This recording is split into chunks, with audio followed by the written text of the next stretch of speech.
Hoy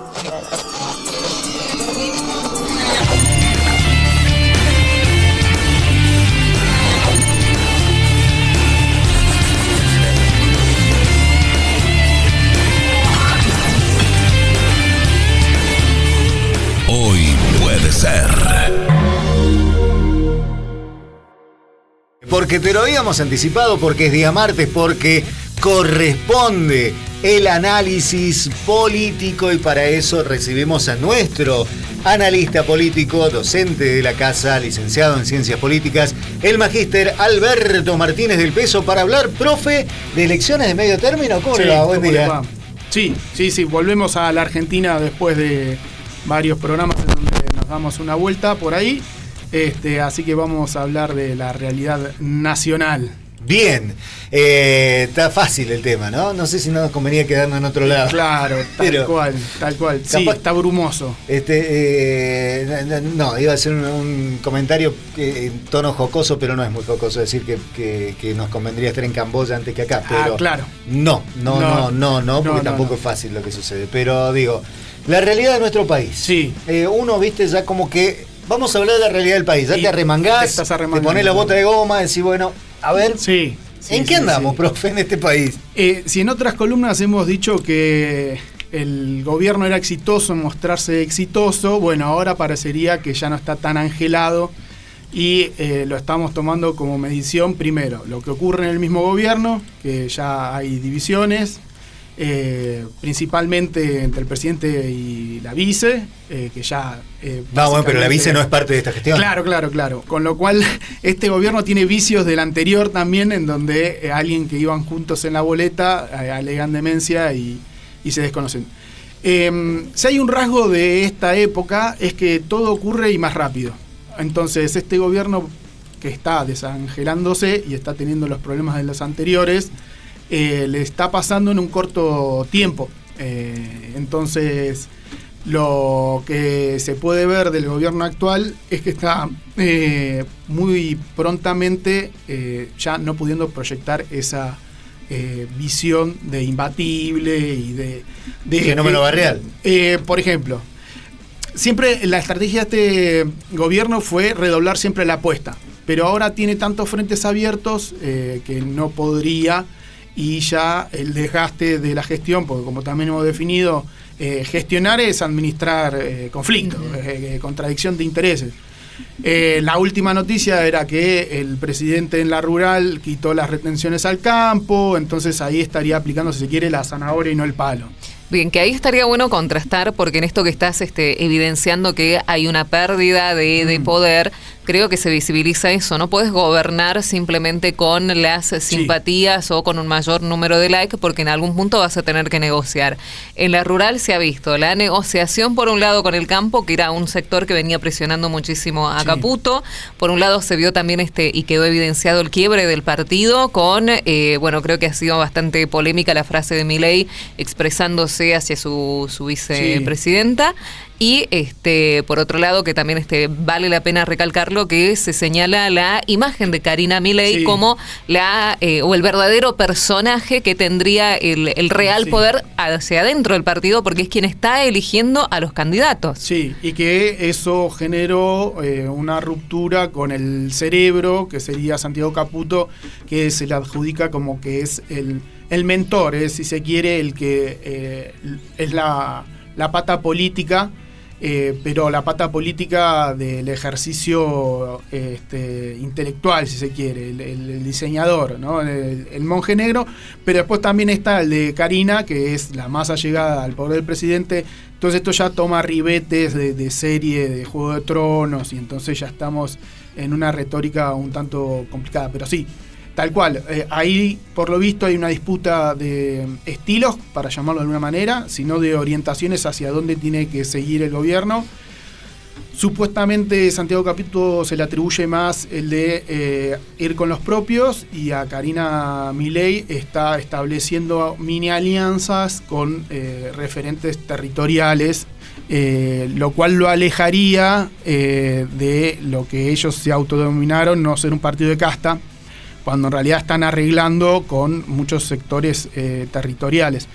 Entonces, básicamente, la discusión que afronta el gobierno es las que toman todos, y es hasta qué tanto son tan puros y hasta qué tanto se abren y son transversales. Bueno, pareciera que el gobierno eligió la estrategia de ampliarse. Así es como están incorporando a un montón de políticos del PRO, básicamente a Santilli, Montenegro, bueno, la misma Bullrich, que ahora es la Dalid de La Libertad Avanza. Entonces, bueno, está desapareciendo eso que era Cambiemos, el PRO, y lo está está como reformulándose también. Sí. Entonces, ahí, y ya vamos agregando otra variable, habría ruido político. Ruido político es lo que un informe del JP Morgan empezó a elaborar en lo que es materia de inversiones, en donde dice que el gobierno está afrontando un ruido político. Dicho de otra manera, desgaste. A su vez, también el FMI, y esto me parece uno de los puntos principales, ya hace un par de meses dijo que el gobierno, que la Argentina estaba tomando un rumbo que esperaban que no cambiara. Con lo cual, lo que estaban diciendo es, este gobierno tal vez se está desgastando, pero nosotros queremos que siga como lo que viene haciendo. Del bien. Sí, del viento, ¿no? Sí. Que se estableció. Pero fuerte. Pero ahí entra otra variable, que es que el gobierno no está cumpliendo con las metas que le dice el FMI, como por ejemplo las reservas. O sea, el FMI es el único garante en dólares que tiene actualmente el gobierno. Hay una contradicción ahí, porque el FMI es el que pone los dólares, pero por el otro lado, el gobierno necesita dólares. Y ahora tiene para 8.000 millones, ¿no? Sí.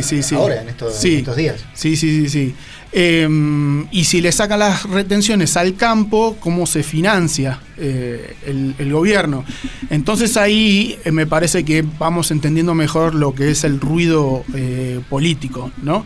El gobierno ha apostado fuertemente, como también lo han hecho los anteriores, a una timba financiera, que es básicamente altas tasas en interés en distintos instrumentos financieros en pesos, y entonces esa alta ganancia en pesos en algún momento se transforma a dólares y entonces se vuelve a reinvertir. Está en ese juego que ya lo había iniciado el macrismo con las LEVAX, las LELIQs.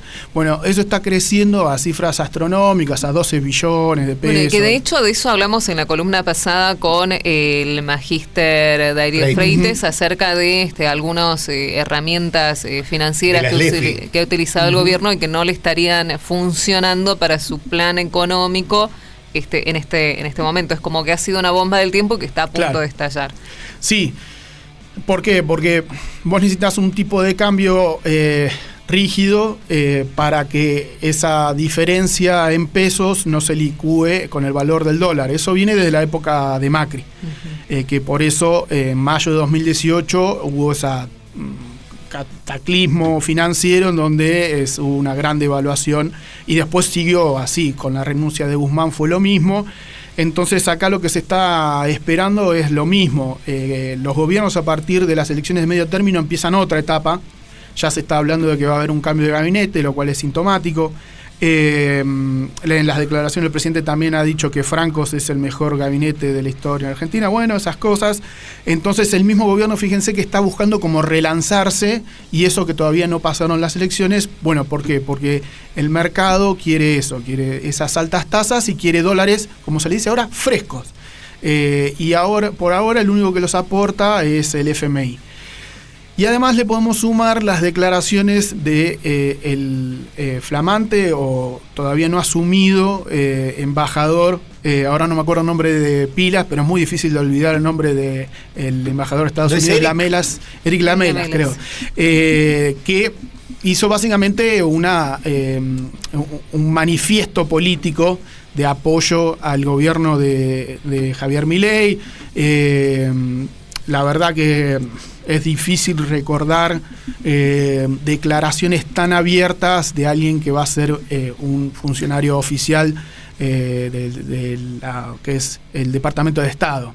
Perdón, corrección, Peter Lamela, me avisa Luis Musti. No, Peter Eric Lamela era un jugador de fútbol. Claro. Disculpe, bueno, que yo no sé si este señor juega al fútbol, no, con esa cara no juega. Bueno, pero respecto a esas declaraciones creo que es importante subrayar que Lamela se estaba enfatizando de cómo es nuestro sistema de gobierno, de cómo cada provincia puede acordar con quien quiera, porque al ser federales mantenemos esa autonomía, y él hacía mucho énfasis en eso, ¿no? En cómo cada gobernador, si quiere, arregla con China, y yo pensaba, bueno, nuestra provincia también, y eso el país no lo puede controlar. Entonces, ¿cómo el FMI o incluso Estados Unidos se podía inmiscuir en la vida de cada una de las provincias para evitar ese tipo de acuerdos? Eso lo dijo claramente. Sí. Cuando eso un referente diplomático no lo puede decir. Sí, uno sencillamente se hace el ejercicio a la inversa, que piense que el embajador de la Argentina va a decir que se va a sentar con todos los gobernadores de los diferentes estados de los Estados Unidos para negociar, para evitar que se meta China.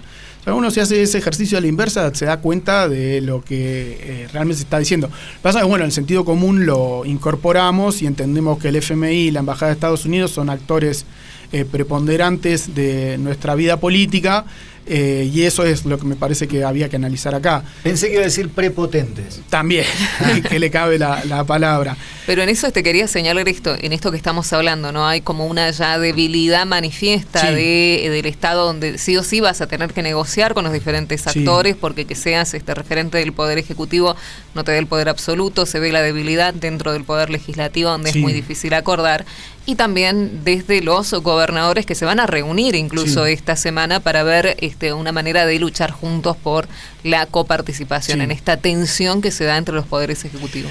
Hay que recordar, la Argentina es un país del G20 y es el 8º más grande del mundo, con lo cual que un embajador de otro país diga que va a establecer relaciones particulares con cada uno de los gobernadores, lo que está dando como resultado es la balcanización, es decir, la fractura de la capacidad nacional de negociación entre dos países o dos estados. Entonces, eso es un proceso muy preocupante de pérdida de autonomía, para no decir de soberanía.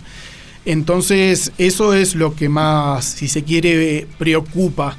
Entonces, para hacer un repaso, tenemos que el gobierno ya está en su propia interna, tenemos que el FMI le pide al gobierno que haga los deberes, tenemos a Estados Unidos o su embajador diciendo abiertamente que apoya y que se va a venir a meter a hablar con los gobernadores. Evidentemente el panorama está bastante gaseoso.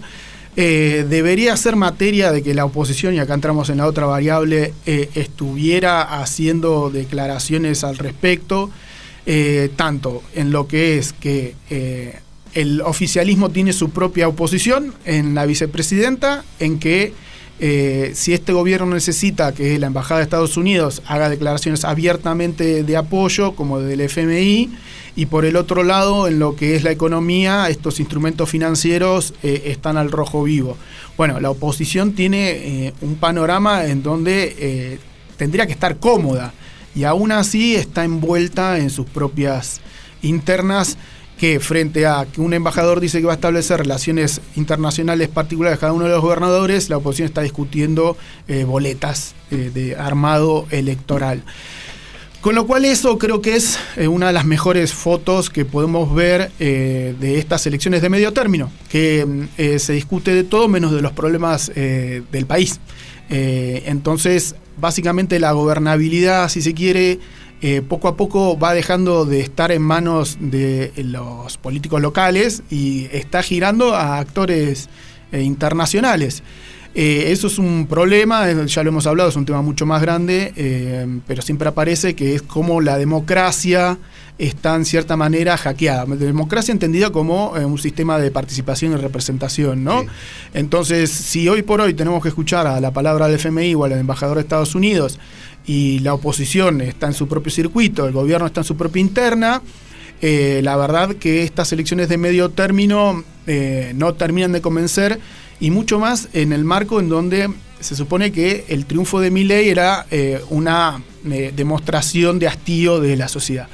Y si cada actor local, gobierno y oposición, está en su propio juego, evidentemente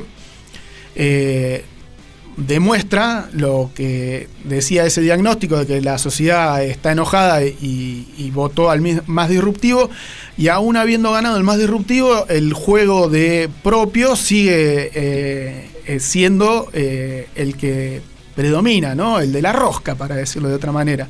Se están discutiendo los armados y cómo se va a repartir los cargos en una sociedad que se está retirando, que es otra de las cosas que hemos hablado en otras columnas, de las elecciones, y eso va en la cifra de las participaciones que se han tenido.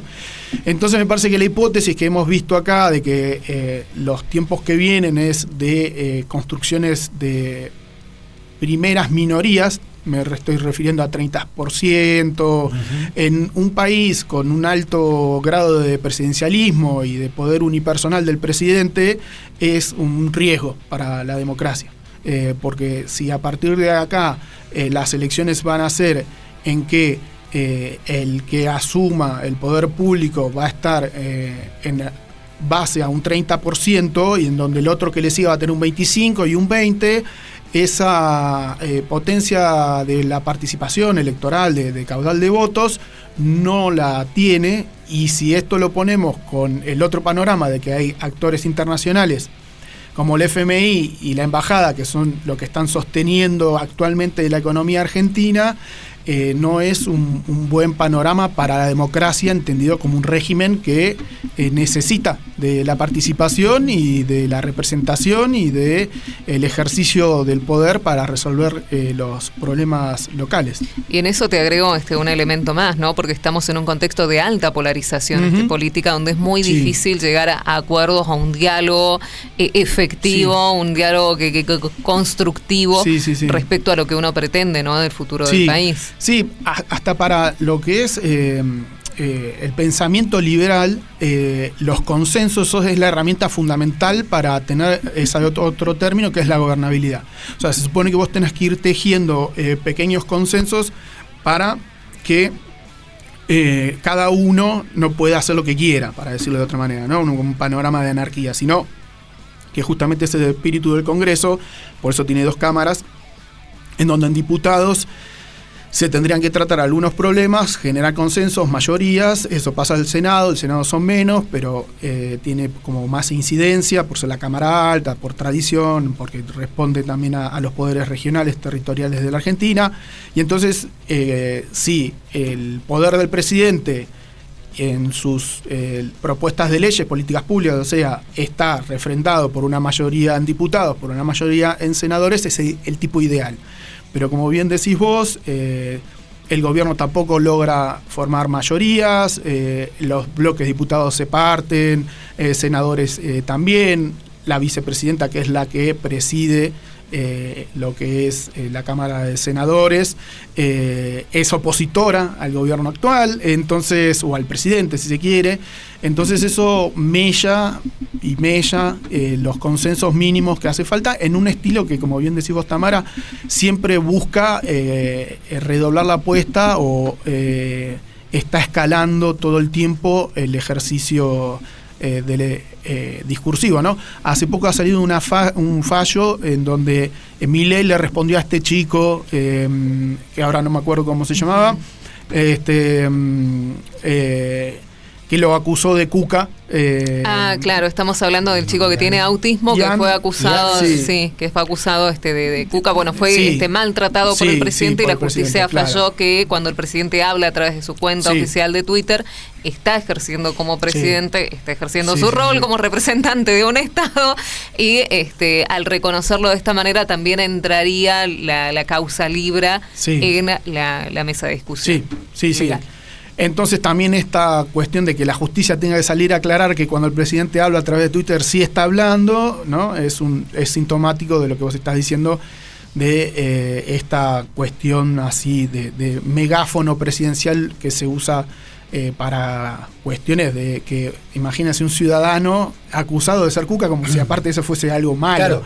Entonces, eso también es una variable para tomar en cuenta de cuál es el tono oficial de la actual gestión, que después necesita, por el otro lado, de las palabras de la Melas y del FMI para que tenga gobernabilidad y el mercado le crea. Entonces, ahí evidentemente estas elecciones van a ser, como todos los gobiernos, un antes y un después, pero en un panorama más particular, porque, y voy cerrando con esto, este gobierno hereda los problemas de los gobiernos anteriores con menos herramientas y con mayor, vamos a decirlo así, poder discursivo y de escalada dialéctica oficial.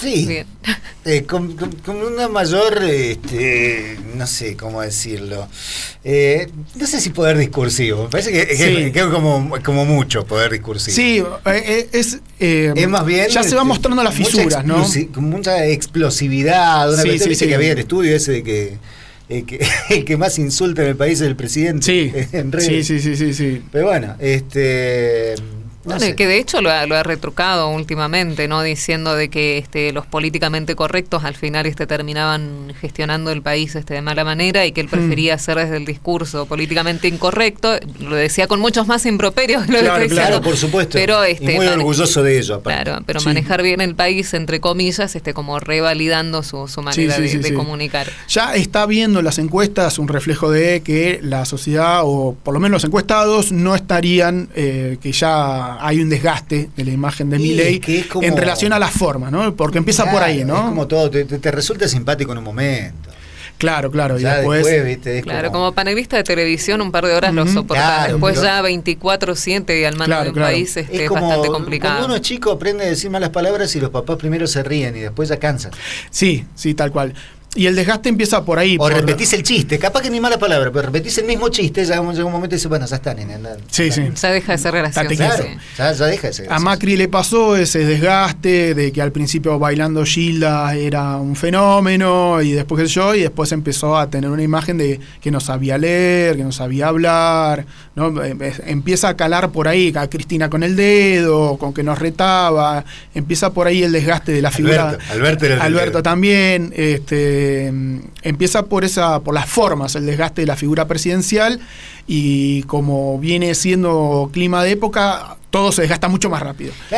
Y la sobreexposición, bueno, que no sé si has visto la serie de Menem, creo que ahí desde el punto de vista comunicacional hay una parte de un personaje específico que yo recomiendo que la vean, donde realmente yo considero que sí, que la estrategia debe haber ido por ahí, porque la sobreexposición mediática de cualquier funcionario que no está preparado para esa cantidad de horas frente a medios de comunicación puede ser contraproducente. Sí, tal cual. Y más en esta época donde también al presidente se le adjudica como pasar 4 o 6 horas tuiteando. Bueno, ha estado 6 horas en el canal de streaming de Gordán. Eso. Claro, por eso decís, ¿en qué momento labura el presidente? Pero bueno, si usted labura de presidente, maneje sus horarios. Sí, pero hay ese desgaste como también pasaba. ¿Usted cómo se ve para presidente? No, gusto, pero me privo. O sea, ¿pero por qué no? Pone Metallica. No, eso sí estaría bueno. Sí, sí. ¿Cómo entraría? ¿Vestido de cuero? ¿Entraría? Rockeando, sí, siempre. Rockeando. Sí. La asunción sería con camperita de cuero. Sí, motoquera, algo así, sí, por ahí sí. ¿Puede entrar en moto? En moto, tal por cual. Ejemplo, sí, Menem andaba en Ferrari porque ahora otro estilo, el de la moto. Claro, muy ya bien. Que Keanu Reeves se lo dice que anda en moto y que es al paso que vamos, yo por ahí le puedo conseguir una Zanella 72. Ok. A un precio moderado. Listo. Una nueva. No creo. Y vamos por lo nacional, sí. Bueno, con lo que queda de lo nacional. Bueno, hay que ver, por ahí podemos comprar algo de Tierra del Fuego ahora cuando habiliten las compras libres de impuestos. Vamos a tener que comprarse a los británicos que están ahí. Entonces va a tener que ir en un secarropa, ¿no? Una moto no, pero bueno, en algo lo vamos a llevar. Pero yo me lo imagino así, del peso presidente. Bueno, muchas gracias. ¿Por qué no? Si proyecto eso, gracias. En el país del peso. Perfecto, Martín del Peso, candidato. Bueno. Buen jingle. Bueno, ahí está. Y no le cobro nada, por ahora no le cobro nada. Después lo vemos. Profe, siempre un gusto recibirlo. A ustedes. Nuestro analista político de cabecera pasó por aquí, por el aire de hoy puede ser Magíster Alberto Martínez del Peso, docente de nuestra universidad, hablando e intentando analizar un poco las elecciones de medio término. Hoy puede ser.